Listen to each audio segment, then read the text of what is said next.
Le second livre des Chroniques, chapitre 8.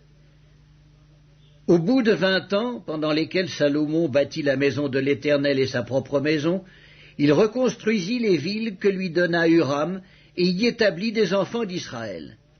Salomon marcha contre Hamath vers Tsoba et s'en empara.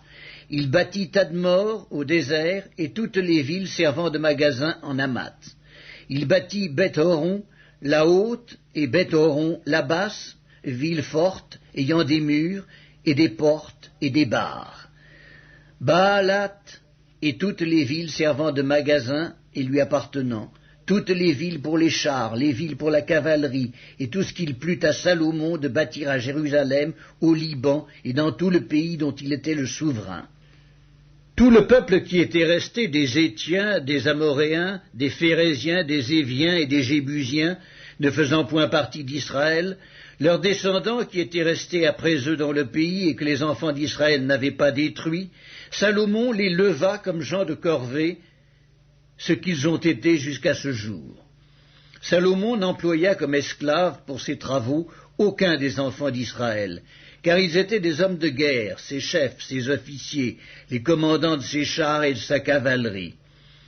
Les chefs placés par le roi Salomon à la tête du peuple et chargés de le surveiller étaient au nombre de 250. Salomon fit monter la fille de Pharaon de la cité de David dans la maison qu'il lui avait bâtie, car il dit « Ma femme n'habitera pas dans la maison de David, roi d'Israël, parce que les lieux où est entrée l'arche de l'Éternel sont saints. » Alors Salomon offrit des holocaustes à l'Éternel sur l'autel de l'Éternel qu'il avait construit devant le portique. Il offrait ce qui était prescrit par Moïse pour chaque jour, pour les sabbats, pour les nouvelles lunes et pour les fêtes, 3 fois l'année, à la fête des pains sans levain, à la fête des semaines et à la fête des tabernacles. Il établit dans leurs fonctions, telles que les avait réglées David, son père, les classes des sacrificateurs selon leur office, les Lévites selon leur charge, consistant à célébrer l'Éternel et à faire jour par jour le service en présence des sacrificateurs, et les portiers distribués à chaque porte d'après leur classe. Car ainsi l'avait ordonné David, homme de Dieu.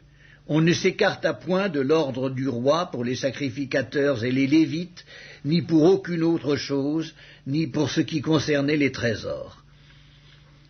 Ainsi fut dirigée toute l'œuvre de Salomon, jusqu'au jour où la maison de l'Éternel fut fondée, et jusqu'à celui où elle fut terminée. La maison de l'Éternel fut donc achevée. Salomon partit alors pour Etzjon-Guéber et pour Élot, sur les bords de la mer, dans le pays d'Édom. Et Huram lui envoya par ses serviteurs des navires et des serviteurs connaissant la mer. Ils allèrent avec les serviteurs de Salomon à Ophir, et ils y prirent 450 talents d'or qu'ils apportèrent au roi Salomon.